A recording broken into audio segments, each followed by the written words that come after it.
And I'll put the agenda up on the screen. Okay, can everybody see it? Yes. Should be good to go. Jackie, Good evening, good evening. On this Thursday, March 21st, 2024, welcome to the Traffic Commission. Before we get going, can we get a, make sure we have a quorum? Yes. Chair Lathan, Yes. Counselor Said, Present. Lena Webb, here. Lieutenant Reimel, Here. and Assistant Chief Tierney. Here. And that's 5 present, and we do have a quorum. Wonderful. All right, well, pursuant to Chapter 2, the Acts of 2024, this meeting of the Traffic Commission will be conducted via remote participation. We will post an audio recording, audio-video recording, transcript, and other comprehensive recording of these proceedings as soon as possible after the meeting on the City of Somerville's website. Just to review our meeting ground rules, listen to the other side, focus on issues, not personalities, avoid questionings and avoid questioning motives, and let's be polite. Item number 1, acceptance of the minutes from the February 8th, 2024 Traffic Commission meeting. Can I get a motion to accept or deny item number 1? Ms. Webb, Lena Webb. I will make the motion. I lost my screen for a second. I will make the motion to approve.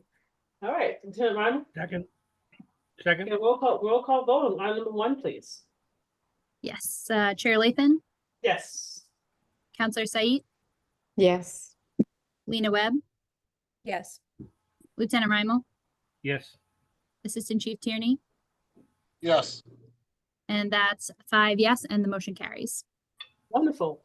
Item number 2. Request for an accessible parking space at the following locations: A, 12 Westwood Road, and B, 42 Oliver Street. Who is here from administration to discuss these items? Good evening through the chair, Adrienne Pomeroy, ADA coordinator with the City of Somerville. The request, as noted on the agenda, 2 requests for 12 Westwood Road and 42 Oliver Street. I reviewed the documentation sent to me by the Traffic and Parking Department and recommend both these HP spots for approval. Wonderful. Any discussion on this item from this incredible committee? Hearing none, can I get a roll call vote to accept or deny item number 2, please? I'm sorry, roll call vote. Can I get a motion? Did I say that? Motion to accept or deny item number 2, please. I'll make a motion to accept. Wonderful. Can I get a second? Second. Great. Can we get a roll call vote to accept item number 2, request for an accessible parking space at the following locations: A, 12 Westwood Road, and B, 42 Oliver Street? Yes. Chair Lathan, Yes. Counselor Said, Yes. Lena Webb, Yes. Lieutenant Reimel, Yes. Assistant Chief Tierney, Yes. and that's 5 yes, and the motion carries. Wonderful. Moving Thank on to item number 3. Thank you, Adrienne. Item number 3, regarding article, what is that, 25, Jackie? I think it's 14. 14, okay. Article 14 of the traffic regulations, request to update to the language to clarify the process of traffic calming petitions. See attached document. Can we open that document, please? Yes.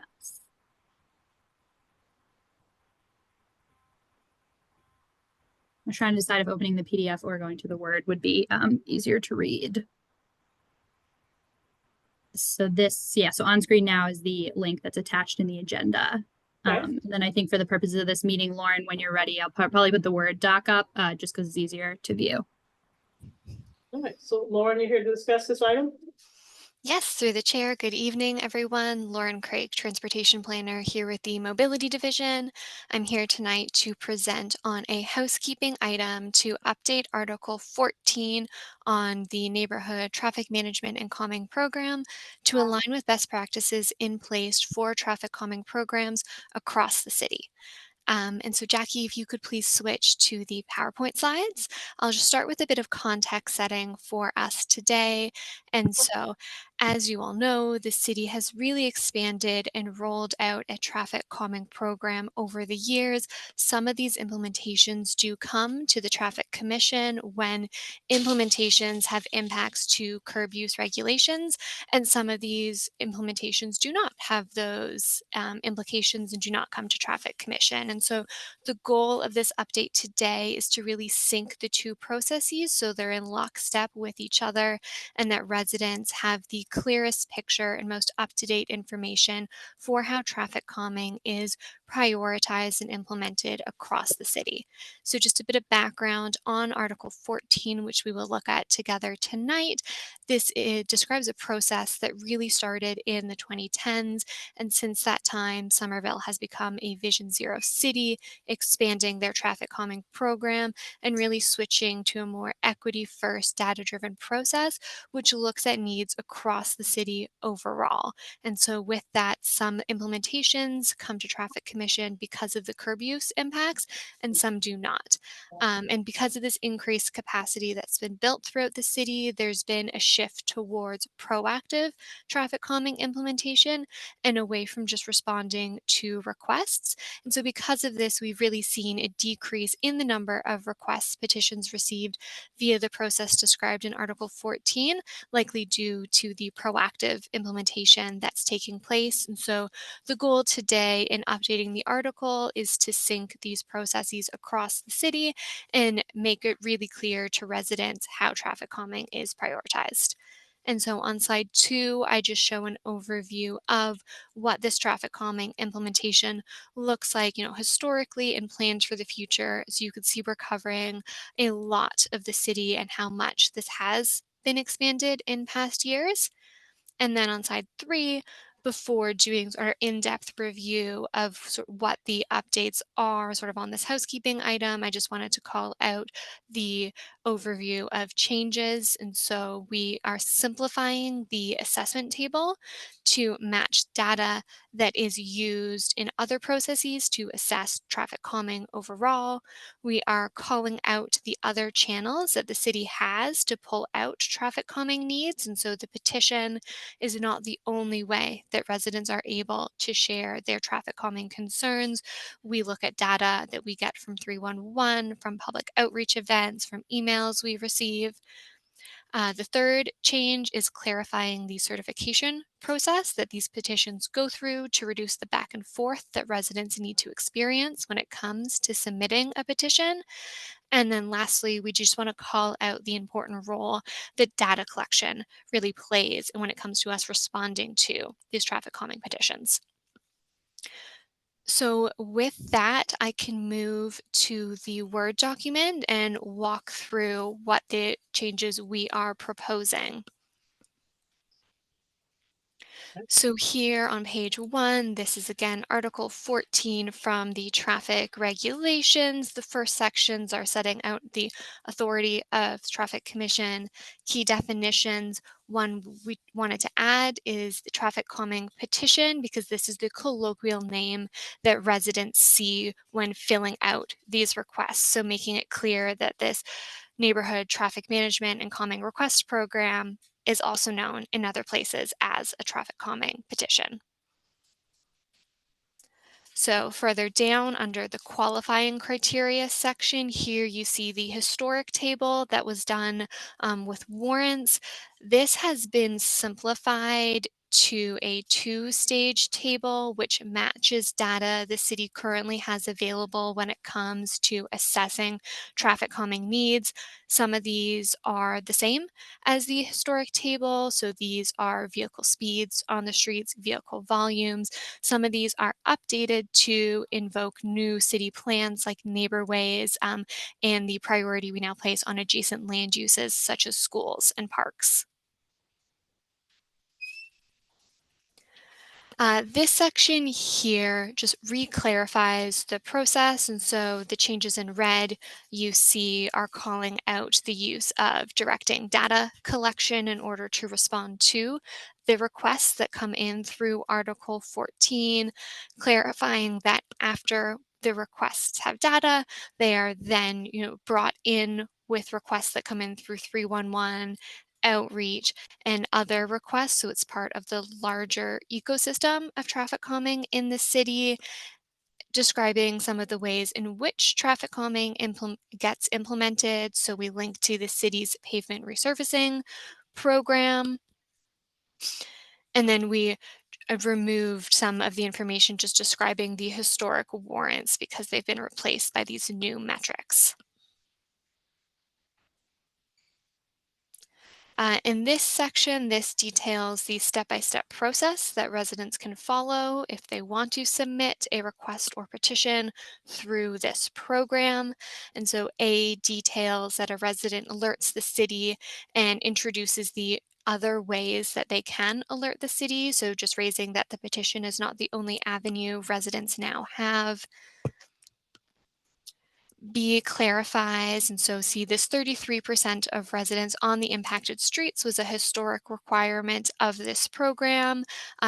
Upon submission, it does get verified, and so we added an additional sentence on this verification process so residents know what to expect.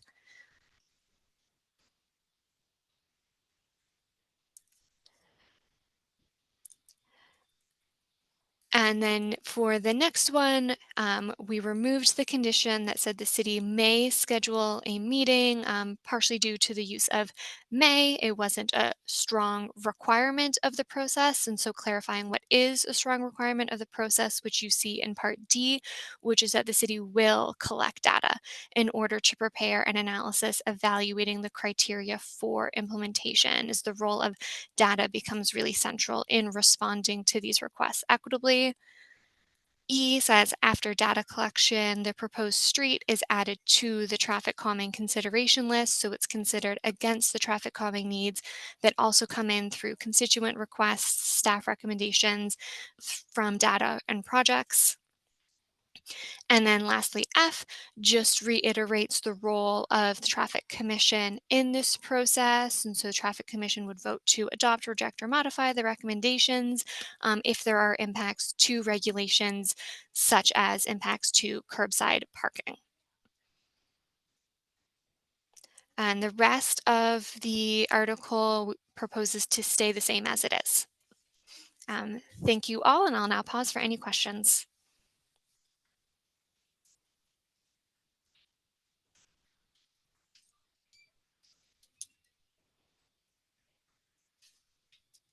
Uh, Any discussion from the committee? Have a question through the chair. Yeah. I have a question regarding, let's go back to it. That would be, so I'm just trying to read the letter that's next to it, regarding the signatures. It says 1 signature per household. So it says 9 residents have to sign, right?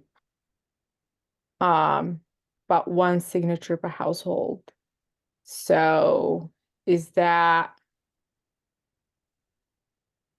so let's see a street that has 3 households and each household has like 2 adults. So would that be considered 1 signature, 1 resident? Even though each household has 2 adults, 2 residents? Can you clarify that? I Yeah. think or do you want to take care of it, Laura? No. Go ahead, Suzanne. So that has been the history of, it's one signature per household. If there's only 3 households on the street, then it would be 33%. So they do have a method for that in case there isn't 9 households. But a 3-family house would be 1 signature per each level of that house. So that's a 3-family house, that's 3 households. Okay, so Yeah. 3 households, 3 signatures, but they do take into consideration how many households that are on the street. That's like the percentage they go with. Okay, Correct. I Yes. see. Um, and then another question regarding the data collection. So after data collection, the proposed street is added to traffic calming consideration list, where it is evaluated alongside traffic calming needs based on biannual data collection. So let's say a scenario where there's a street and they're asking for a speed hump. And we have the signatures, and then the next step is to obviously following all these steps. And then once it gets to this step E, there's data needs to be collected. And so it sounds like we still need the biannual data collection data in order to make a decision. Is that correct? So it's not so, and if I recall, this data is collected in the spring and fall. Is that right?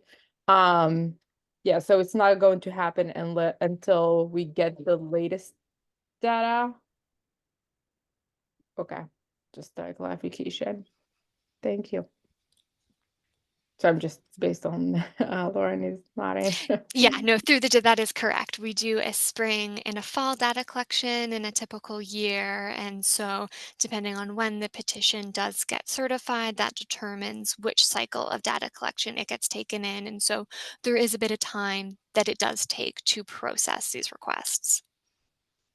Okay, so technically after the data gets collected, the street will receive a response in this scenario that I mentioned, whether it's yes or no. So that's how long it takes.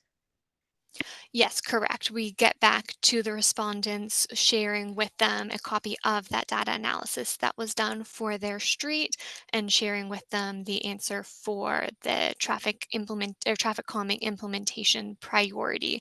So whether that's a yes, a not now, or sort of a no for these reasons, that is all shared back to the petitioners who submitted.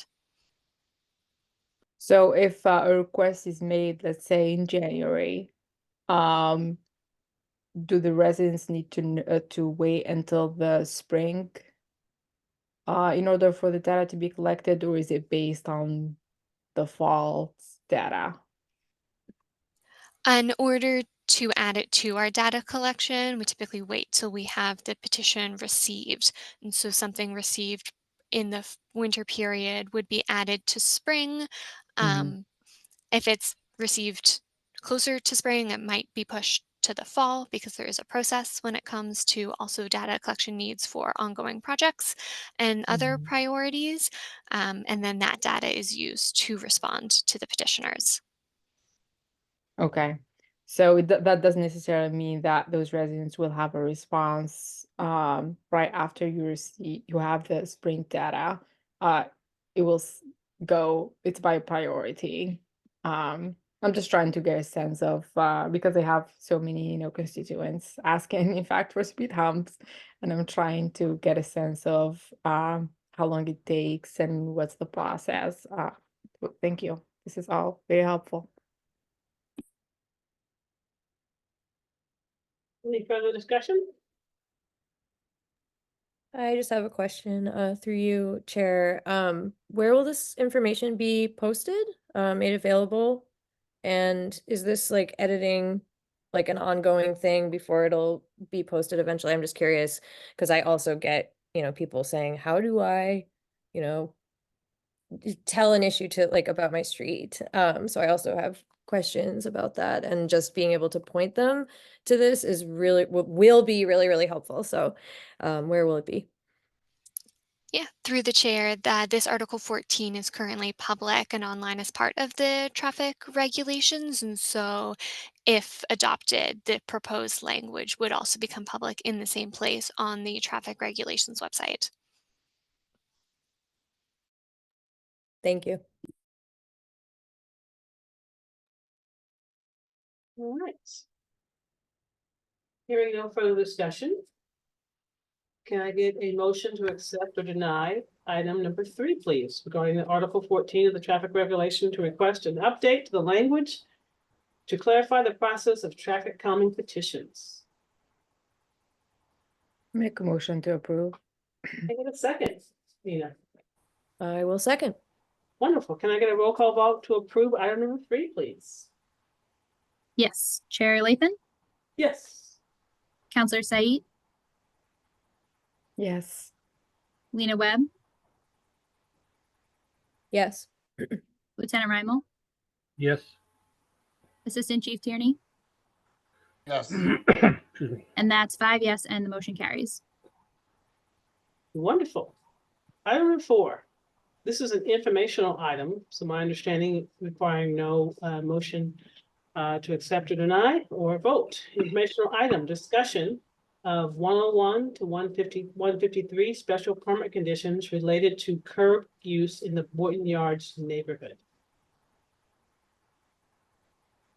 Who's here to lead this discussion?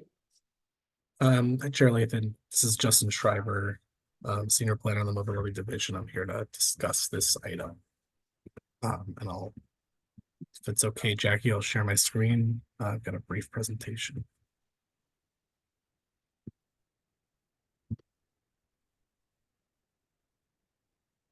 Can folks see my screen now? Great. Yes, so we're here to discuss special permit conditions related to 101 to 153 South Street. That's the master plan development that you can see in the image on the right. The purpose of this discussion is to talk about the master plan and its relation to curb use changes in the Boynton Yards neighborhood. We'll talk about conditions applied by the planning board to this development that relate to curb use changes. We'll talk a little bit about the mobility management plan for this site. That's a required plan about how the site is going to manage transportation for folks coming here. We'll touch on what the bike network plan says in this area, and then preview agenda items to be brought next month. So I'm not asking for a vote tonight or giving you a heads up about items we plan to bring in the April meeting, and then minutes for questions and concerns. So 101 to 153 South Street is a master plan development in the Boynton Yards neighborhood. To orient you along the top of the screen, that's the MBTA tracks with Union Square just to the north. To the south off the screen is Cambridge Street, Cambridge. To the left or west, Webster Avenue. To the right or east is Medford Street. So we're sort of in between, bounded by those 4 major streets. This is a development that is approved for 1.8 million square feet in this area across 6 buildings. I've noted, I sort of just marked up the image so that you can be aware of what's open and not open. So building 1 in the center, that's open and occupied right now. Building 2 is under construction, nearing completion. That's the building that you may have seen sort of rising behind the Target in Union Square. Building 3 may start construction this year. Building 4 is a renovation of the existing Taza building. Will come in the future.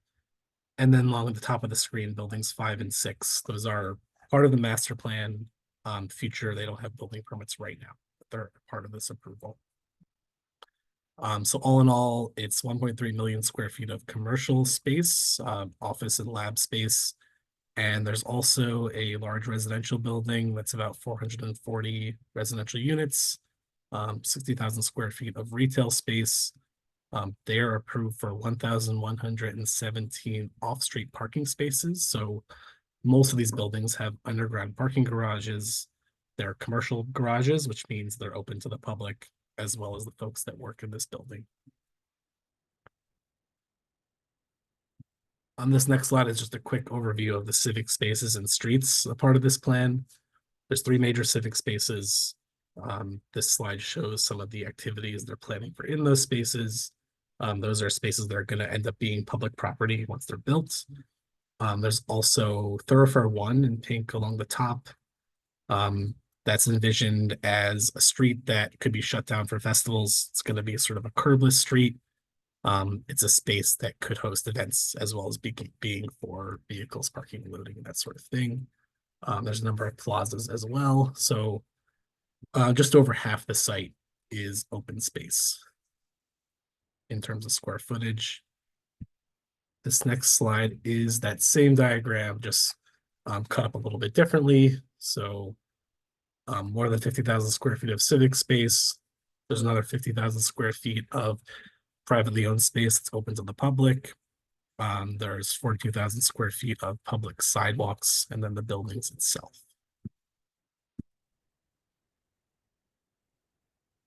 This next slide is the bike facility plan for the area. Each building has a bike room. They've also got short-term bike parking outside. So an indoor bike room for employees and then outdoor parking for the public. Those black arrows are noting the garage entrances as a part of each building. And then as a part of this plan, they propose in blue shared use facilities, meaning no designated bike facilities on their thoroughfare 1 and on Harding Street. They propose in purple a constructed cycle track in front of their buildings. They propose in orange yellow a separated bike lane at street level on the other side of the street. So the intent here was to develop a bike route through the neighborhood where there's not a lot of bike facilities today, connecting Webster and Medford. Chair Lathan, should I pause for your question? You got your hand up. No, I'll wait till the end. Oh, okay. So this was approved by the planning board back in December 2021. They applied several conditions while granting a master plan special permit to mitigate transportation impacts. These conditions generally require the developer to implement what they proposed. Also require them to extend those facilities in a construction light manner all the way between Webster Avenue and Medford Street. So there was a continuous connection across the neighborhood. They required a number of on-site and off-site traffic calming treatments. So things like raised intersections, raised tables, both in the site itself and then at other locations nearby where we anticipated that there would be a lot more folks coming by walking, by biking from the T station and other locations. And then a topic for another meeting, they also required the team to flip the narrow portion of South Street. This is from Hardington Medford Street, to flip the direction of that street in the other direction and implement bike facilities in both directions along that street. In addition, the development was required to submit a mobility management plan that's submitted to the mobility office. The purpose of that is to increase transportation options and reduce parking demand, reduce vehicle use. The sort of centerpiece of that is a commitment to control the number of vehicular trips to the site, which is 50% initially, 37.5% by 2030, and 25% by 2040. So the idea is to require the goals incorporated from Summer Vision to each of these developments. There's a number of other commitments as well. Employees of the site being offered heavily discounted T-passes, no cost Blue Bikes memberships for bike sharing, and also 3 new Blue Bike stations. The garage parking has to be charged at market rate, can't be reimbursed by employees, and has to be open to the public. So not just monthly parking, but daily, overnight, weekend, all that sort of thing. It required bike rooms with repair stations, showers, and lockers to encourage people to bike if they can. Transit screens, so folks heading up to the Green Line know when the next train is coming, know how many bikes are in the Blue Bike station nearby, know when the bus is coming around the corner. And then in the garages, having car share vehicles, having carpool and vanpool spaces, and sort of limiting the amount of spaces that can be reserved for specific people. And then in addition, providing safe infrastructure also helps meet these goals. This next slide is a cutout from the Bicycle Network Plan, the city's long-term plan to create a citywide bike network. It's the same area. It notes Webster Ave here in green, Somerville Ave, Medford Street. Those are the light green, indicating they are targeted for protected bike lanes in both directions. And the route we're talking about tonight is the route that cuts through east-west across the neighborhood along South Street, Windsor Place and Columbia Street, linking Webster Ave to Medford Street. There's also a north-south route connecting down to Cambridge Street that's proposed. In addition, long-term vision here, noting that there's a desire from the city to connect over the MBTA rail line with the pedestrian and bike bridge at some point, linking better linking to the MBTA station. The development site is approximately where the star is here. So next month, there'll be a couple agenda items related to this, and we anticipate having the development team join the traffic commission meeting to request these changes. Specifically, what we're talking about is restricting vehicular parking on Windsor Street from Windsor Place to South Street. That's this yellow rectangle here. And then also on South Street from Windsor Street to Hunting Street. That's this longer east-west rectangle here. The city is supportive of making these changes. They're consistent with the bike network plan and our planning for this neighborhood. And then there will be other changes in future meetings. So at this time, we're just asking for the changes that's required for the next phase of work. But there will be additional meetings on this in the future. Like I noted, the flipping of South Street, changing the direction, that's within the purview of the traffic commission. There are some additional bicycle facilities as well.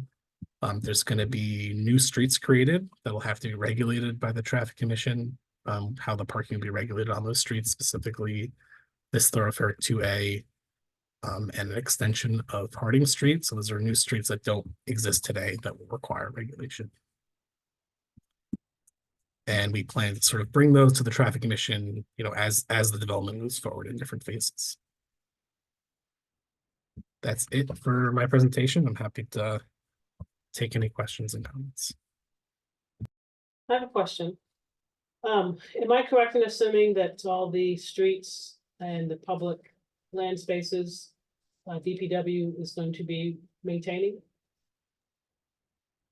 That's the grassy area, the public park areas, grassy areas, and the streets for maintaining and snow removal?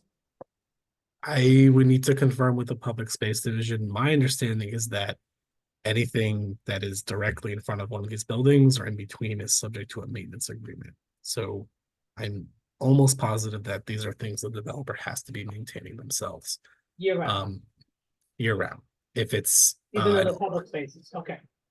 So that, and particularly the things that are abutting their buildings, right?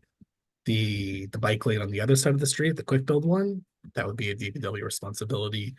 The off-site stuff. So there's some infrastructure improvements like a raised intersection on Medford Street at South Street.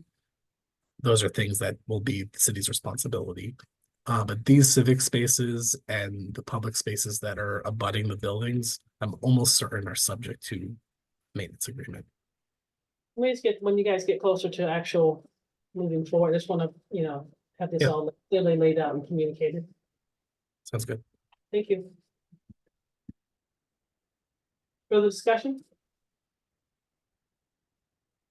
Oh, Nope. Councilor Slade?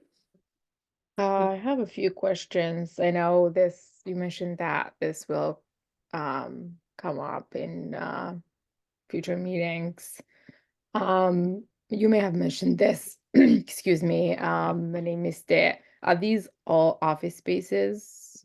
Are they any residential?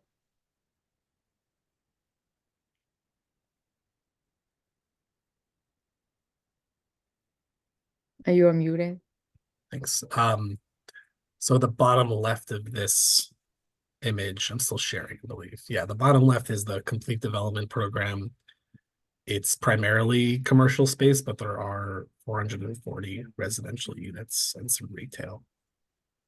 So it's about 25%, I think, residential, and the rest is commercial, and then a little bit of ground floor retail. Like Okay. for example, the 101 South Street, there's a brewery on the ground floor that's open today. Open and occupied, okay. So that's building 6A and B residential. Yes, the 6A and B are the ones anticipated to be residential. So today it's office building that's open.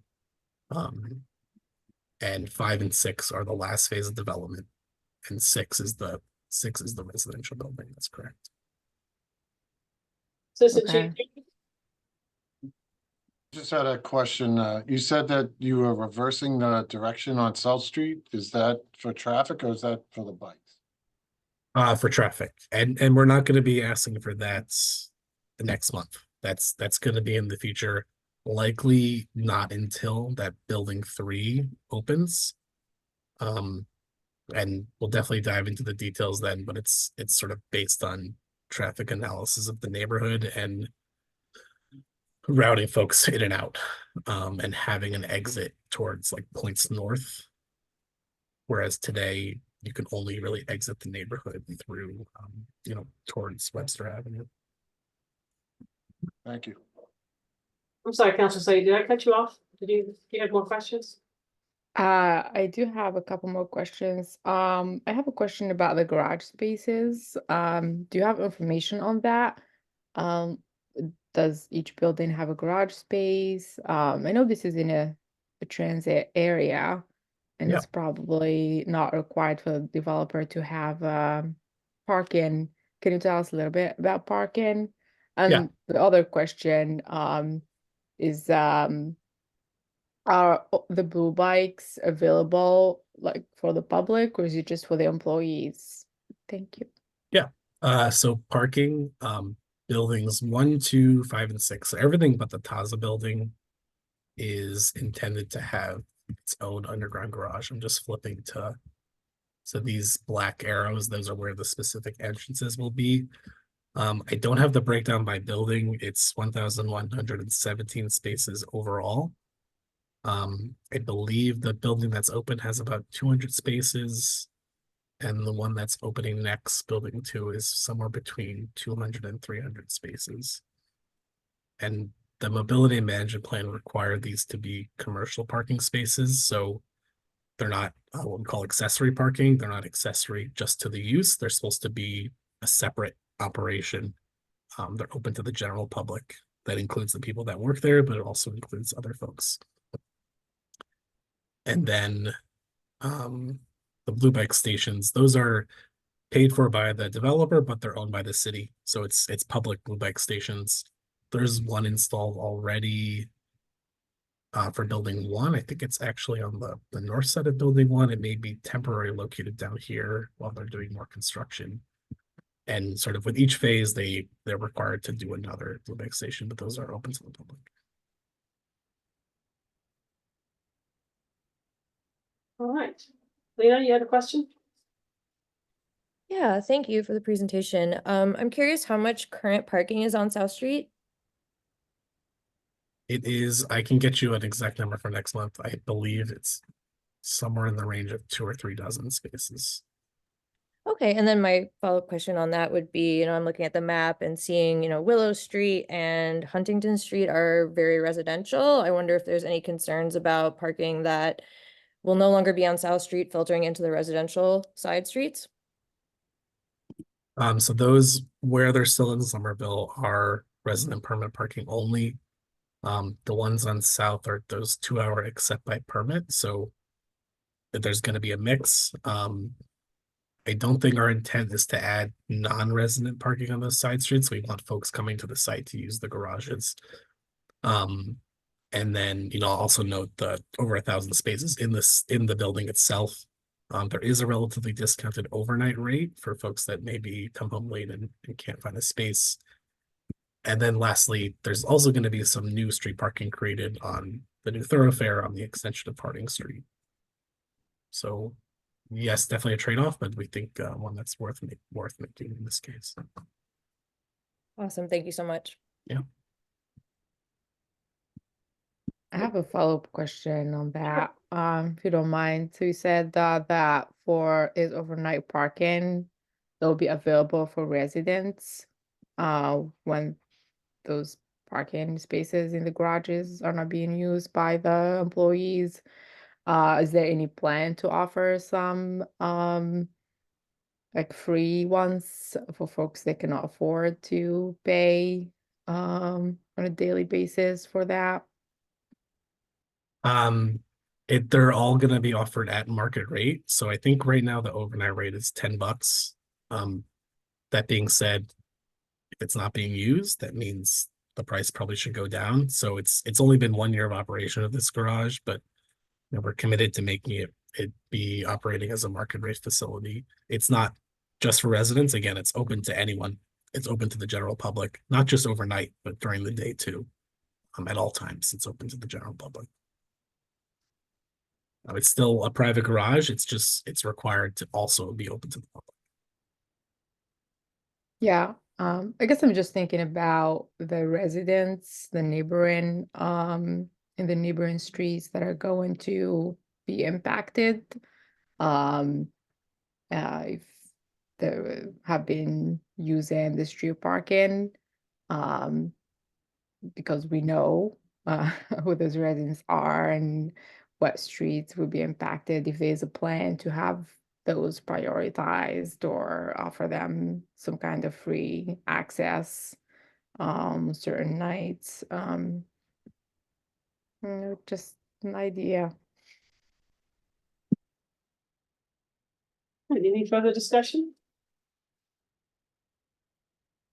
All right, thank you, Justin. Thanks. All righty, unless I've missed some sort of procedural thing, moving on to item number 5. Regarding the curb on the north side of Bow Street near 71 Bow Street, 112 feet west of Bow Street Place to 72 feet west of Bow Street Place, to request to convert 2 metered spaces to a 40-foot and 24/7 loading zone. I'm just going to discuss this item.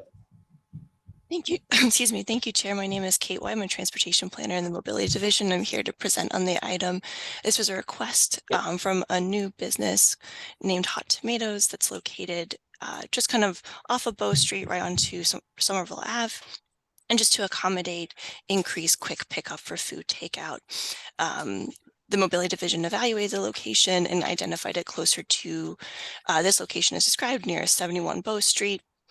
Just to accommodate, multiple uses from folks all across the street, and that there's no currently loading zone between, like on Bow Street, between Somerville Ave until you get closer to Summer Street. And so there's a new development there that we also anticipate the need for loading and unloading. Great, good to see you. Discussion on this item. Hearing none, can I get a motion to accept or deny number 5? Oh, yeah, discussion, Lena, go ahead. Sorry, I raised my hand. Oh, sorry, I can't But see if you on the prefer screen. the yeah, Oh, there you go. they can MU. Okay. So it says 24/7 loading zone. Was there any data that was collected to determine that it is needed 24/7? Through the chair, and I didn't collect data for this specific location. What the mobility division often does is not only connects to the business who made the request, but to businesses along that stretch, as well as checking in, speaking to in that location, we have a Main Streets organization. What we have found that in time limited loading zones that allow for maybe residential parking afterwards or 2-hour accept by permit, is that is often not vacated when that loading zone is then re-upped, maybe let's say at 8 a.m. And we, in that specific stretch, there is not only Hot Tomatoes is a new business that primarily serves lunch and dinner. There's a cafe that serves early morning breakfast to lunch, and then there's also a daycare, and that's just at that specific segment. And in the new development, we anticipate that some folks might be using it for deliveries of food, rideshare pickup. And so we really determined that with such a long stretch of the day, and in particular in such a high demand area like Union Square, where we've seen other loading zones or quick pickup spots be really effective when they're like 24/7, we ultimately made that recommendation rather than closing it at like 5 p.m. or 8 p.m. I have a follow-up. So when you say loading zone, this is not just like for deliveries. This is for like a quick park and grab your food, then go. Is that what Yeah, through is the chair. And normally? actually, that's a great segue into item number 6, where we describe a little bit more about not only our own loading zone regulations, but even some of the new signage that we're using to indicate the multiple uses. But in the city of Somerville, loading zones can be used. We regulate them as 20-minute for commercial loading and unloading. So if you're in a if commercial plates on your vehicle, you're in a large truck, and 5-minute passenger pickup. So a vehicle could be, a Lyft or Uber could drop off someone who's delivering food can pull over safely to the curb, unload, deliver the takeout, and come back. In addition, for someone who's maybe running in to grab a cup of coffee themselves. And so our loading zones are really for that kind of quick time limited parking. Okay. Through the chair. So since this is mostly to serve these businesses and these businesses they close after dinner. Yeah, like, I understand what you said about the 24/7 and how it's hard to get cars out there. Let's say it's 8 when they need to switch to loading zone in order to serve these needs. Wouldn't reinforcing wouldn't enforcement here of the parking rules what wouldn't that help instead of just having it loading zone 24/7? So if there's someone that is going around every day and giving tickets, I'm just thinking basically overnight it's not going to be used as a loading zone, but no one can park there because it says 24/7. So through the chair, to answer, I think I hear both like the question of enforcement and then also the needs. We did determine that because it's not just kind of strictly dinner, it could go later into the evening.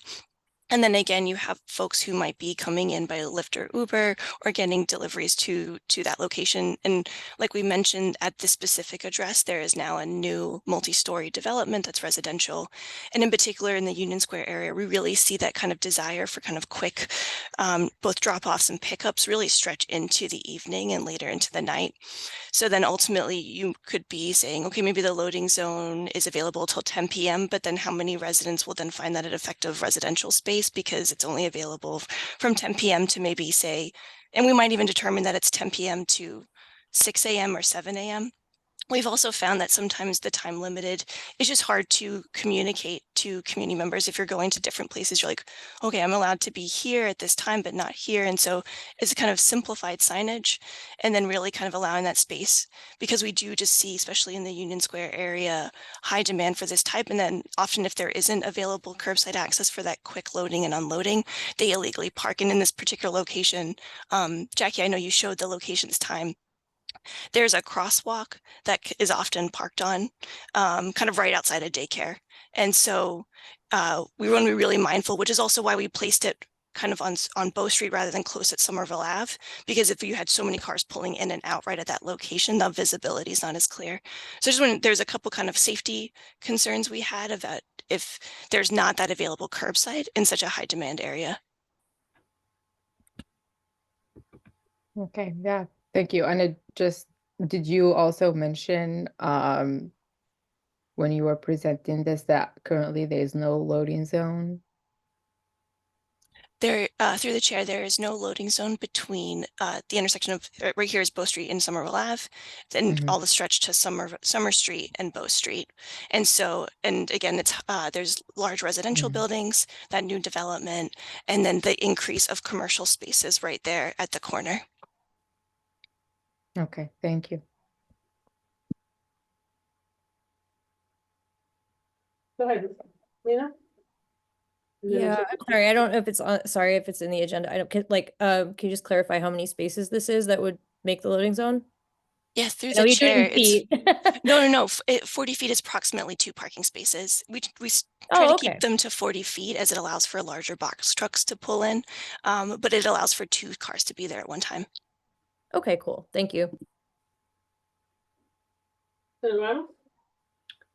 Whether I didn't pick up on the map quick enough or I'm off with the numbers, can you just highlight for me, where is this proposed loading zone going to be? Yeah, through the chair. Thank you, Commissioner. This is Yeah, located right at there. 71 Bow Street. So right before the intersection of Bow Street and Somerville Ave.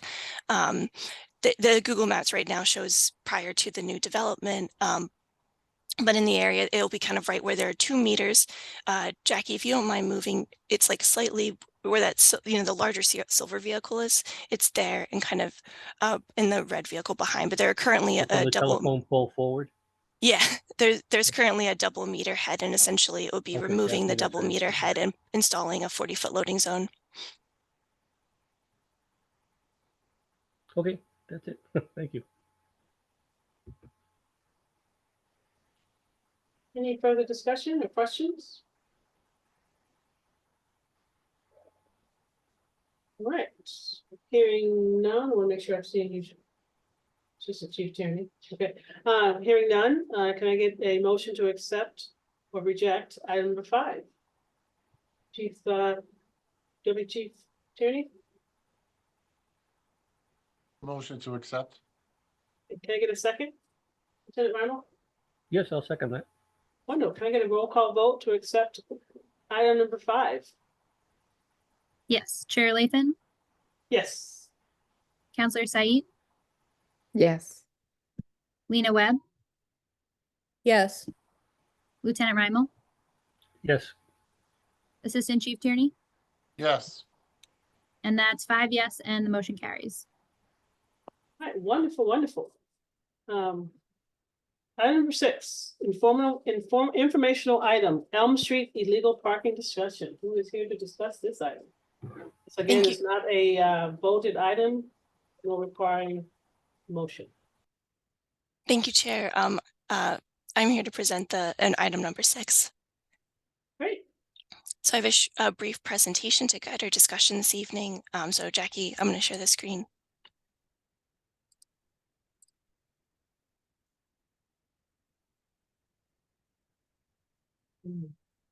Would folks be able to confirm that they can see that? You can see it. Wonderful. Okay. Wonderful. Thank you, everyone. Good evening again. My name is Kate White. I'm a transportation planner with the Mobility Division. I'm just here to, it's an informational item, but to facilitate a discussion on illegal parking we're seeing on Elm Street between Day Street and Grove Street. Just to guide our conversation today. And again, can you all still see that? Wonderful. For our purpose today, we're going to discuss the current regulations that are on this stretch of Elm Street, again, between Day and Grove Street. We want to describe the specific issues we're seeing regarding the frequent illegal parking on the street, discuss some initial data collection efforts that the city's taken on, and then preview some potential short-term future options to improve safety along the street, as well as gather your feedback. And there's nothing to vote on today, just really want to start the conversation and preview what are some options that we could explore this year. Just to kind of give folks the context, here are Elm Street's current parking regulations. So starting at the kind of where Oath used to be, we've got about 100, and I'm going to start with the, so we're going west to east. I'm going to start on the north side, about 140. Sorry, I just wanted to check because if everyone else sees, I still see the first screen of the presentation. Thank you so much. Please all bear with me one moment. I have a slightly different setup today in the office.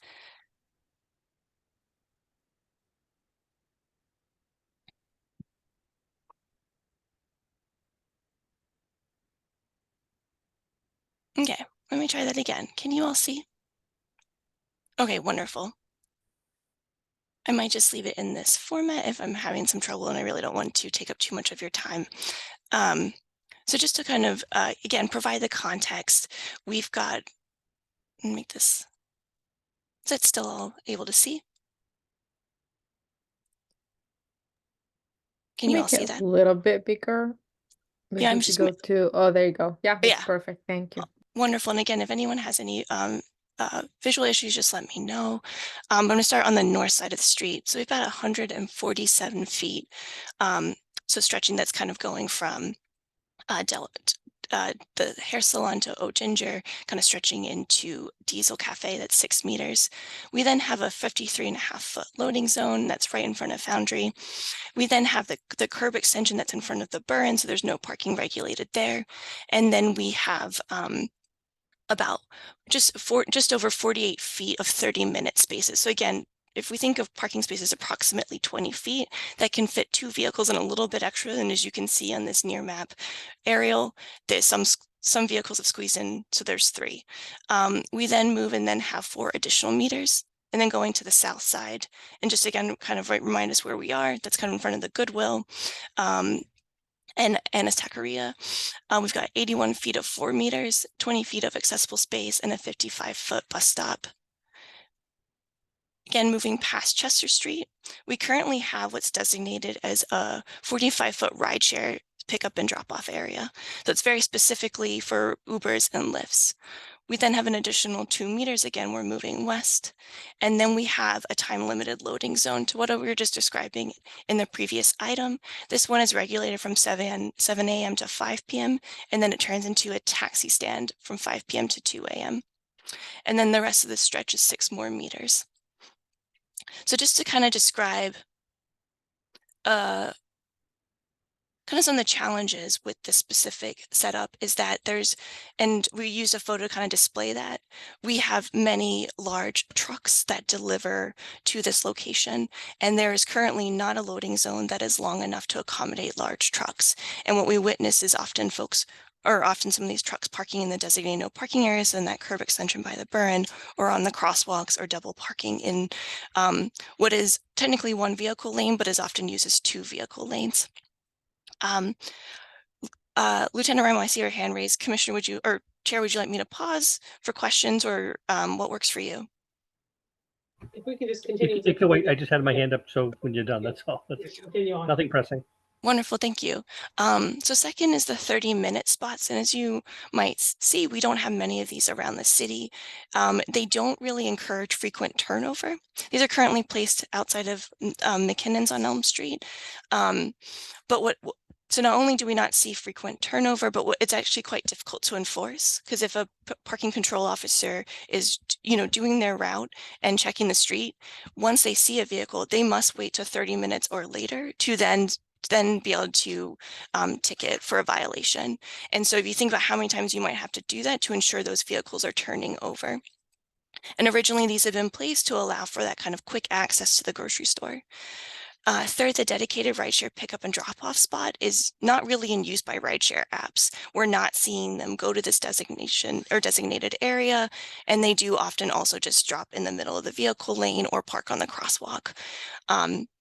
There's only currently 1 accessible space, and for those familiar with the citywide parking study, there is really a desire to increase accessible spaces, especially in our commercial areas. And it's also located by the bus stop and not directly by a curb cut. And the time limited loading zone, as we described in the previous item, it doesn't account for loading needs that take place after 5 p.m. And on this stretch, we have many food businesses that serve in that PM peak time or into the night, as well as loading. The trucks we see doing deliveries also can occur after that 5 p.m. And the taxi stand is no longer in operation, and so it's not a current in use regulation. So I just kind of wanted to set the context of what are some of the current challenges with the regulations. And again, some of you might be very familiar with this. I'm just going to kind of pull it all together at a high level, but we see frequent illegal parking issues. We've seen a real increase in demand for food pickup and delivery, especially since the beginning of the pandemic 4 years ago. In particular, in this area, we see lots of double parking, parking on the crosswalks, parking in the bus stop, and illegally parking in the accessible spot. And this we see throughout the day and not just at peak times. It can be a quieter Thursday afternoon, and we're still seeing the same behavior. We're all quite familiar with this, but just wanted to note the illegal parking on crosswalks blocks crossings for people walking and wheeling, and this is one of our highest pedestrian traffic areas. And it creates accessibility issues for people using mobility devices with no, accessible curb cuts, or if you're using strollers or grocery carts. The double parking can block the 6 bus routes that serve this stretch. And we list these here. This is the 87, 88, 89, 90, 94, and 96. As you see, it's a really high traffic area for our transit. And the illegal parking, and I asked the commissioners on the call who work in emergency service to expand it if that works for you, but it can impact emergency services travel times. And this is particularly more challenging with, vehicles that are maybe like your Uber Eats or DoorDash, where people are exiting the vehicle. So they're double parking or blocking vehicle lanes, and then exiting and not there. So when an emergency vehicle does come by, there's not someone who can quickly move or pull out of the way. And I just wanted to show, again, another example. This is that part that's closer to right at the intersection of Davis Square, where there's actually double parked vehicles on both sides of the street, and then vehicles still trying to go through. So actually at one point you have 5 vehicles across what is a one vehicle lane, 2 parking lane street. And this example, and this is at the peak times in the evenings. Again, I've kind of described this, but I want to just show some other photo examples just to see what we're seeing any time of the day on Elm Street. So the double parking of trucks. As you can see, this is right outside the Goodwill. On the left-hand side, you have another truck parked right on the crosswalk where there's a curb extension, which is put there in particular to increase the visibility of pedestrians, doing unloading, unloading, and then another box truck behind it parked also on the crosswalk. And then to the most right, you see a passenger vehicle double parked, and again for food pickup. And this was a bus still trying to pass by where this photo was taken. Both actually from the far right and the left. When the truck double parked, it really impacted the bus just trying to get by and travel the route. So I kind of wanted to pull the data sources that we have collected and just share back with you all. Obviously, one of them is the illegal parking in violations that we're seeing. So this is strictly just the violations. So what we've been able to ticket for, this is not the amount that it did occur. But as you can see, in 2022, we saw over 1,500 violations. So this includes folks double parking on the street, parking in the bus stop, or meter violations. And Suzanne, correct me if I'm wrong, this is meter violations are anything from not paying the meter or overstaying the meter. This is the meter violations almost doubled in 2023, and we saw an increase of violations of double parking as well. And then for year to date, this is just, again, this is only from kind of like early March when we pulled all these together. But you're just seeing the double parking, the bus stops, and meter violations. Some of you might already be familiar, but we also have on this street the piloted automated system of our safety stick. And so last year, between July 1st and August 10th, the city conducted a pilot using a safety stick. And so you might be familiar, these are the bollards that sit there and take pictures of vehicles in illegal parking spaces. In particular, in this location, this was in the bus stop, right outside the former Beef Fresh, and then again at those crosswalks at the Burren.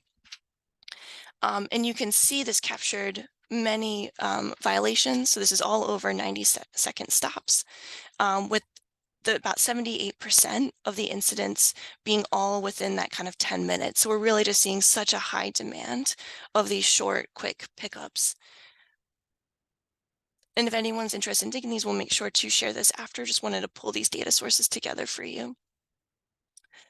Third, the city commissioned a video collection effort this past from February 29th to March 2nd. So we're able to place cameras, in 2 locations that ran 24 hours a day. And this is one kind of where we could see the stretch between Chester and Grove, and then the other from Grove to Day. We're still kind of working through this data. As you can imagine, you can see a lot in 24 hours, and just trying to know and quantify how many illegal parked vehicles and how quick the stops are. But I just wanted to show an example. This is around, I believe the time is on the picture, but this is around 2:14 p.m. on that Thursday afternoon. You see open curb space. This is kind of important to kind of the discussion later.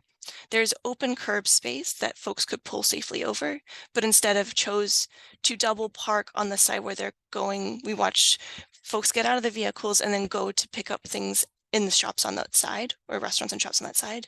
And in particular, there is a commercial vehicle that took multiple minutes to unload items, and they're parked currently on the crosswalks. You see those 3 vehicles stretch. And it was both for that quick pickup or longer term loading. So we usually want to note, even at times when there's open curb space, we're still seeing this issue of the double parking. And so that's where we really wanted to come to you, that it's both a regulations issue, but then there's also multiple facets to this. I won't read through all of these, but another data source that we really look at it and try to stay up to date are the 311 service requests we get. And these in particular describe the double parking issue on the stretch, not only how it impacts safety, especially for pedestrians, how it holds up the how it holds up transit, as well as just creates unsafe or dangerous environments. And so just another way of, like we said, there's kind of those 4 data sources, the 311s, the video, the violations, and then the safety stick. We come to you now too because we know this is an issue, but at the same time it's impacted by outdoor dining. So later this year, in around April, outdoor dining is eligible, and we know this is a critical and new important use for the business community. But currently some of the outdoor dining locations conflict with available that quick pickup space in loading zones, as well as that although outdoor dining is there also could still be that demand for food takeout from those businesses with parklets. So we're really just trying to think through, how do you accommodate for that space and the space for that safely? So we want to explore safety solutions that still allow, and we know this is pretty imminent as we're about to go into outdoor dining. Just wanted to note, if you're not already familiar, the Foundry has a parklet, and this takes about approximately 30 feet of the loading zone. They're currently updating their parklet design based on some feedback from last year. Elm Street Tap Room takes up 2 meters, but also some of the time limited loading zone. And Anna's Taqueria takes about 2 meters, but we do see really high demand for food pickup. So what do we do with all of that? What are some of our potential options? And for this discussion today, we're purely talking about kind of like short-term options. What can we do with regulations? What can we do with quick build installations? And what can we do with our partners on the ground? I wanted to show an example. Well, first I'll talk about that one of our tools in our toolkit is to potentially pilot. And so this would not be asking for permanent loading zones, because we're actually just curious to see what would affect behavior, but it could be pilot additional loading zones on this stretch. So do we take up a lot larger curb space, whereas normally we might propose a 40-foot loading zone, but really consider space for those larger trucks because it's causing one of the largest safety hazards on the street? And see if not only opening that space up, do the trucks pull in, but then also seeing if that opens more of that space that folks pull more safely to the curb instead of double parking. We could also test using our new signage, which we've put into all of our new permanent, or like any new permanent loading zones, we use this new signage. But as you can see on the right, we're really trying to describe the use of the space, both through icons and still have, the specific terminology, but really allow for that flexible quick space. As you see, the icons indicate both the commercial loading, but food takeout and rideshare pickup. And really also describing the no idling, which is another issue, as we know, is that a lot of the vehicles are left unattended and idling, not only, emissions, but how that it can affect, personal property and the safety of the car, right? Some of the things we're looking to do long-term is to propose or more permanently propose moving the accessible spot closer to a curb ramp, such as at Grove Street, and install another one across the other side, just to create more access for folks who need it. We also want to conduct a targeted educational campaign, so be hanging posters along the street, especially to communicating about the pilot loading zones, but talking with businesses, asking them to share educational information, even displayed in their restaurant, really to help communicate that to folks. So there's a tremendous amount of users on the street. We want to operationalize the safety sticks, and then also explore quick build installations. The nature of the street, with it being quite wide, we think encourages folks to double park, as it still allows for folks to pass around. And are there ways that we can really narrow it, such as making sure at the crosswalks that it's really clear both to prevent folks parking on it, but then only one vehicle lane can pass through, as well as other things we can do with pavement markings.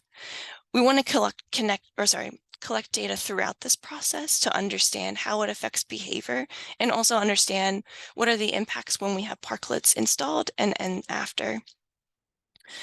And then ultimately want to pull all this together and come to the Traffic Commission with long-term regulation changes. And because we do not feel comfortable with the status quo, we do not think it's safe. We want to see what we can do to make it safer. These are all tools that we have available, but we're also interested in hearing your feedback. And so really just wanted to open it up for discussion and just talk through this issue if there's any specific ideas or questions you have, but as well as just a preview that we'll be coming back probably iteratively on proposed solutions. Thank you. Councilor Arnold? Thank you. I think you answered most of the questions I was going to ask.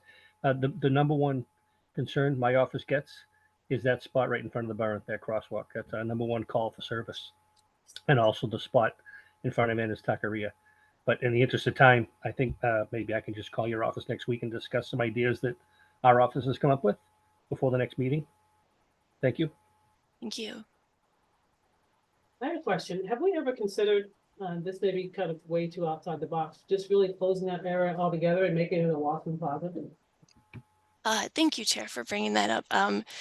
In the Davis Square commercial area plan, it is envisioned that Elm Street would be pedestrianized in the future.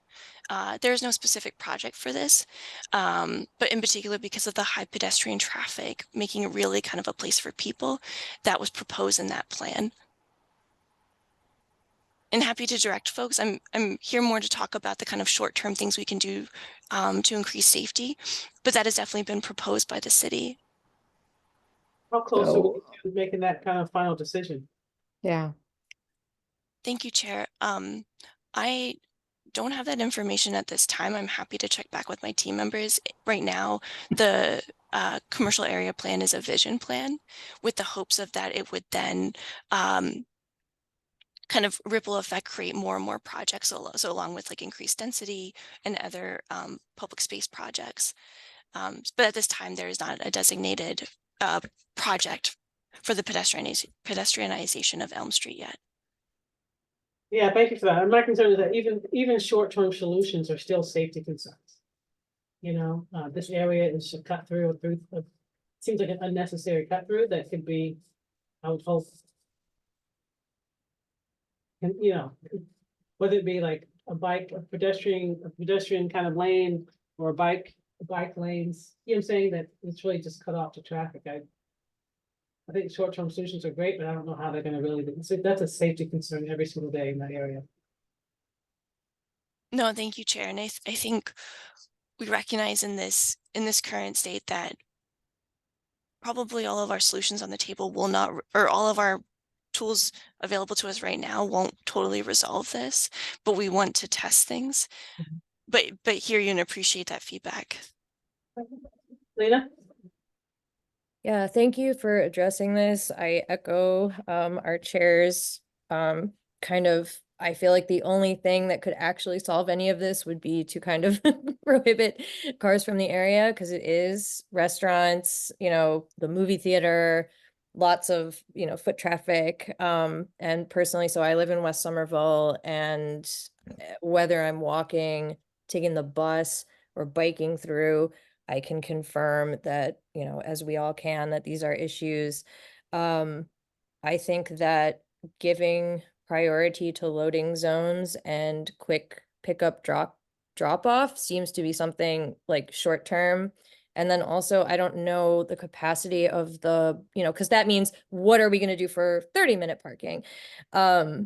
If we do dedicate more space to loading and pickup and drop off, the Buena Vista lot, I'm not sure what the capacity is in that larger lot that's still very close to Elm. So if you do need more than pickup drop off, you can park in the lot at Buena Vista, which is like right by, I think, the movie theater, like close to there, close to the kind of Davis Square portion of Elm. And I'm wondering just if there's any effort to kind of like encourage people to see that as a viable solution instead of just on-street parking as the only way for them to patronize businesses on Elm. Through the chair, thank you, Commissioner. And yeah, this site is specific or is interesting because there's the Buena Vista lot. There's also through I think it's called Davis Square Plaza, but kind of like just past Day Street, in between the buildings, you can move through, and there's another public lot behind there on Day Street. There's also there's multiple on Grove, kind of both behind the buildings, and then as you kind of get close to the old Rite Aid. But it is interesting, that could be a core part of the educational campaign, is both to communicate the use of loading zones, but we do have a Davis Square parking map of it, and it's available on the city's parking department website, but it's something to just encourage and share with folks. Yeah, no, thank you so much. Sometimes it feels like even parking on the lot would be less stressful than trying to parallel park or even get in between those double park people. So I don't know if there's like a campaign to sort of like advertise the off-street, the lot parking that we do have, which is kind of plentiful, because I didn't even think of those other ones until you mentioned them. I just think of Buena Vista. So, letting people know that there are parking options that are not just on street, and then maybe adding more short-term and loading zones at the expense of 30-minute or 2-hour on-street parking. Councilor Said? Yeah, since we're just having a discussion and trying to come up with solutions, I agree with what everyone has said here, is that since there is a plan to pedestrianize that whole area, coming up with solutions, even though like short-term solutions that will help change that behavior. I think I've heard the mobility director many times say, we can change the signage, we can, people just don't, they will do what they're used to do, what they're familiar with and what they've been doing for years. So because it is short term, and there's a plan for it, we just don't know when it will be implemented. I think anything that can get the behavior to change, so we are better prepared for when it's fully pedestrianized, will be very helpful. I did have, could you please go to the slide? I think it was the last one before discussion. This one, this is like probably a stupid question, but why is the visual ride share, there's the visual, but no wording next to it? Because, people interpret things differently. You just wonder, why there are no words there. Like, older folks may not necessarily know what that means. Oh, I see what you're describing, because the passenger The- vehicles 5-minute yeah. parking kind of aligns with the food one. Is that what you're describing? Yeah, there's like the commercial, like truck unloading, and it says it's right. Like, how like that aligned. Or are those not? Maybe I'm not reading it right. No, through the chair, thank you for your feedback. The way we had intended it is that the kind of two lower icons are really to describe the passenger vehicles. Right now on some of our kind of existing loading zone signage, you might see, and sorry, I'm visualizing it with my hands, but there is a smaller sign that sits below them that says commercial 20, passenger 5. And so this was our way just to kind of show some of the options. But I can see what you're describing, and thank you for sharing that. Yeah, just like actually describes what it is.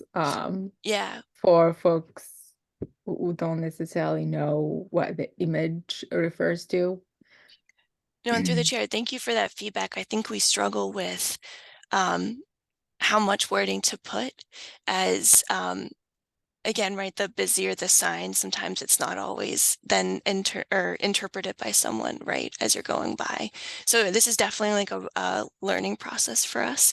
And really this was something we implemented, and Jackie, correct me if I'm wrong, we started implementing kind of the later half of 2023, just to see if it got folks to use the loading zones more. Because we'll have a lot of times where there might be an available loading zone, but someone is picking up takeout to deliver to someone, and they'll park on the crosswalk instead because that existing loading zone, they'll be like, I'm not a commercial loading, even though it's totally open curbside space.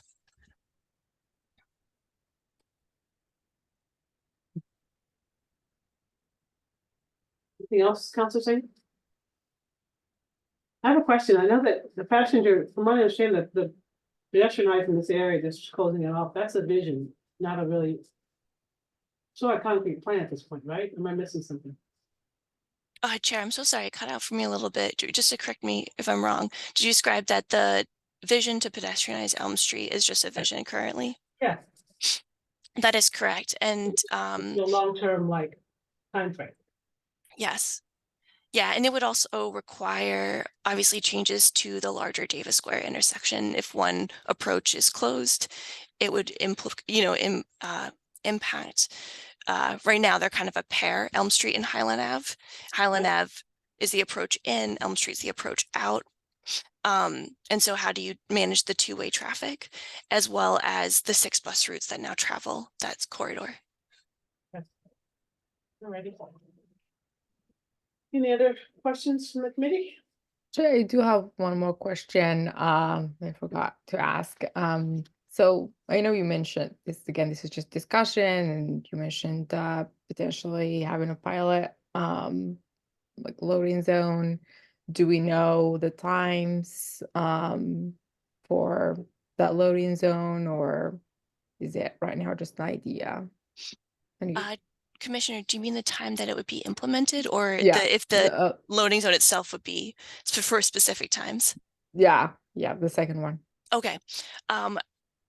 I think our initial recommendation would be to pilot 24/7 loading zones as, and we'll be excited to share more of the data with you. And even in our video study, we are seeing those large trucks do deliveries at 1 a.m. It seems all times of the day. So we would want to test and just see, would that change behavior as well? So folks pulling more safely to the curb instead of double parking, and then evaluating that. Actually, just a follow-up question, and maybe you don't have an answer for me, and that's fine. Is there can we ask delivery trucks to only deliver at night? I'm only asking this because I live in like in other places in other countries where especially in places like that, in squares where there's a lot of restaurants, outdoor eating, and deliveries just happen at night. No, that is a great question. Through the chair, it is something that the kind of whole transportation planning world is wrestling with.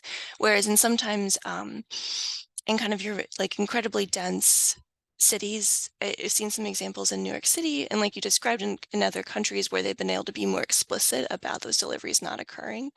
At this stage, we are still kind of exploring what that would look like, and I've gotten similar requests in other commercial squares. Is there a better way to manage these so that there would be more dedicated time when these trucks come through? Unfortunately, we just haven't seen that as much in the Boston region at this time, and we probably see this as a more regional effort. And then it would be setting up systems to ensure that not only working with those delivery companies, right, but we've done a lot of talking with local businesses, and it really ranges. And I'm bringing in some other work, so Chair, please, if I'm veering off the subject, please let me know. But many businesses describe that they don't have control over when those deliveries occur, so it's kind of getting at the root of where these all happen. And as we know in kind of our specific commerce, it's a lot of just kind of go where you need to go as fast as you can. And that's another thing we're really wrestling with, which is similar to what we see with the food pickup and the takeout, is that the kind of weighing of the risk that they're more likely to take an unsafe option rather than to take a few extra minutes. Yeah. Well, thank you so much. You for all the work you do, because these are real challenges that you have to navigate. And thank you. Any other discussion on this? All right, thanks so much. I look to the future possibilities. Thank you very much, Chair and Commissioners. Right, moving on to our last item, item number 7, request to convert 2 residential permit parking spaces on Fairfax Street along the side of 357 Alwhite Brook Parkway to no parking anytime to allow for a green stormwater basin. Who's here to discuss this item? Thank you, Chair. I'm Gina Cortese, presenting from the Engineering Department. I'm going to go ahead and share my screen. I have a couple of windows open here. Can you all see my screen? Great. So presenting on behalf of the projects that we are completing in the Engineering Department for sewer and stormwater improvements in West Somerville. So you can see on the screen, we are proposing to add a green stormwater infiltration basin along Fairfax Street, the base of Alewife Brook Parkway. That will require extending the curb into a bump out. That'll remove 2 parking spaces. So you can see the kind of flyover view here. And an example of what the basin will look like. This is similar to the basins we've installed along Somerville Ave, and we'll be doing so in the Spring Hill project area. And this is a picture, this is a satellite image that just shows the dimensions of what the basin will look like. So it's approximately 33 feet of curb footage, and then the width of the basin itself is approximately 7 feet, and it will extend, there will be at least 18 feet minimum between the new curb bump out and the curb on the opposing side of the street. So we're seeking to what will amount to approximately 2 parking spaces being removed in order to get this basin into the street area. I can pause for questions. Is that the end of your presentation? That's the end, yes, brief. Oh, okay. All right, questions, comments? Oh, Lena? And then Lieutenant Ronald, Deputy Chief Cheney? Thank you, Chair. I live 1 street over on Sterling, and this is an incredibly important thing to have our stormwater taken care of as efficiently as possible, because it absolutely floods the surrounding sidewalks, creating really hazardous ice in the winter, and just a big mud puddle any other time. And also something that may not even, this could be an additional perk. When people do park that close to the entry to Alewife Brook Parkway, which is a 4-lane, really fast kind of thoroughfare, it can create hazards for people trying to turn off and, in both directions. So I think this is a really great, important thing. And just as a neighbor, I think it's great. Thank you. Thank you, Commissioner. Deputy Chief Cheney? Yes, so will parking be allowed opposite that bump out? And if so, what kind of clear width do we have from that? So Are we thinking it'll be 7 feet from the curb for parking, and then that'll leave us the 10-foot plus to pass by? So on the side of Fairfax with the houses, they'll be the odd side of Fairfax, they will be parking still? Thank you. Through the chair, that's the idea. As you can see, again, there's the 18-foot width, so we'd be thinking the 7 feet, as you said, with space between to allow cars to pass through. That said, if there is concern, we can certainly talk about removing parking on the opposing side as well. Well, I'm not a proponent of removing parking. I just want to make sure that we have access to that, to be able to clear that area. I know that the 10-foot measurement has been kind of our standard, but just making sure, just by my understanding of the numbers, that that's what we will still have. So thank you. Thank you. Actually, to follow up on that, I think the concern here is making sure that fire trucks can clear and go down the street and be able to, clear the street and go down a big truck like that. Is that a driveway that is directly across from where your arrow is? Because- Yes, it is. Okay, because that would sort of like prohibit, hopefully no one's parking in front of someone else's driveway. But I do, as soon as Chief Tierney said so, I realized, we have a lot of, fire vehicles coming down our street too on Sterling, and we've got parking on both sides, and just as it is, it's tight. So if we are going to create a bump out, it is a good consideration to make sure that there's clearance on the other side for fire vehicles. Thank you. And through the chair, what we can do as well, we can schedule time. I think you've been able to do this on other projects where we either cone off where we are proposing that we'll put the bump out and do a test run with fire vehicles, or we could potentially wait until the curbing is already in, and then at that point in time determine whether or not parking on the opposite side needs to be removed.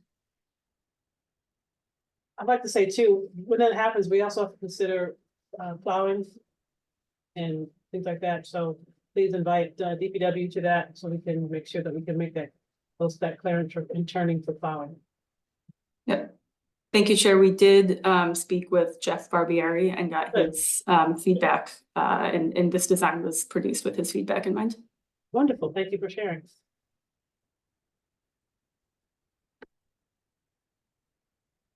Any other discussions, concerns? Hearing none, can I get a motion to accept or deny item number 7? Make a motion to accept. Give a second. Ronald? Yep, I'll second that. Can I get a roll call vote to accept item number 7? Request to convert 2 residential permit parking spaces on Fairfax Street along the side of 357 Alway Brook Parkway to no parking at any time to allow for green stormwater basin. Yes. Chair Lathan, Yes. Counselor Said, Yes. Lena Webb, Yes. Lieutenant Raimel, Yes. Assistant Chief Tierney, Yes. and that's 5 yes, and the motion carries. Wonderful. All right, seeing nothing else on our wonderful agenda, can I get a motion to adjourn, please? Chair Lathan, can I ask you something? Yeah, I'm not sure what the rule he about on this. I know we already approved item 3, but I had one question about it, and if you can't ask it, that's okay. Just thought I would ask. Can we pull And up the agenda for that? Yeah, it's regarding the traffic regulations. Article 4, I think it was 14. My question there is, because I am going to share this in the newsletter in my newsletter, as it's something that comes up quite a lot. Constituents asking about ways they can sign petitions regarding traffic measures. Does this document only exist in English?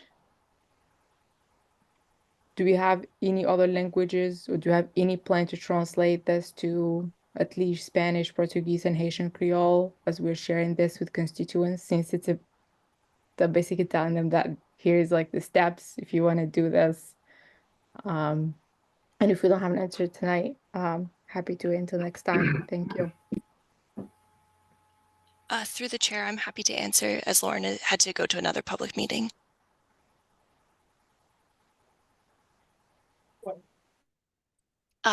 Thank you, Commissioner. So the specific document that was shared is around the traffic regulations. The city has available a traffic calming webpage, which describes in a more high level, like the regulations get into the very specific assessment table and petition process. But at somervillema.gov/traffic calming, we describe general traffic calming tools. We have a link to the map that Lauren had available in her presentation, which is all the recently installed and next couple of years planned. And it talks through the different traffic calming elements that we use, the why, and then the various options. So as Lauren described it, the petition is one tool for folks to request traffic calming. The Mobility Division receives requests in such a variety of ways. So through 311, through our street outreach, through direct email, through any of our meetings, just as you described, we receive it all the time too, and that the petition is just one of the many ways that folks can let us know of the issues, and that it kind of goes into, and currently the city is working on kind of a visualization of this process. But if you're of interest, I believe it was at the November Traffic and Parking Committee, City Council Committee, where Director Rawson shared a presentation deck, kind of like the many elements that go into selecting potential locations. And for any of the streets under consideration, we collect the data and then we put out a priority list. As we describe, there is streets that are prioritized that we didn't receive petitions on, but have become prioritized based on the data that we've collected, as well as priority land uses such as nearby schools, parks, or community path crossings. And so this webpage, similar to most of the website, albeit we know it's not by a person translated, but folks can select to have that available in different languages. But it's something that we work closely with the Summer Viva Office of Immigrant Affairs to communicate with community members and outreach as well. And so have developed materials as well as when they receive requests, we manage and collaborate with SOIA to connect folks to those resources and to walk them through the process. And then I just put on the screen the website, the traffic calming page, highlighting the section that talks about the traffic calming petition, and it links to the actual petition itself, which is what residents would physically sign and submit. Okay. Okay. Perfect. Okay. But this specific one is only in English, right?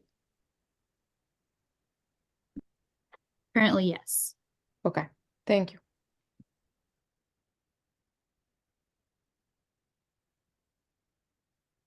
Any other items? Not a lot of. All right. Can I get a motion to adjourn? I'll make a motion to adjourn. Can I get a second? A second. Wonderful. Roll call vote to adjourn this meeting? Yes. Chair Lathan, Yes. Counselor Said, Yes. Lena Webb, Yes. Lieutenant Reimel, Yes. Assistant Chief Tierney, Yes. and that's 5 yes, and the motion carries. All right. Cool beans, toes and peas, groovy, groovy. Have a great evening. Thank you guys so much. Thank you. See ya.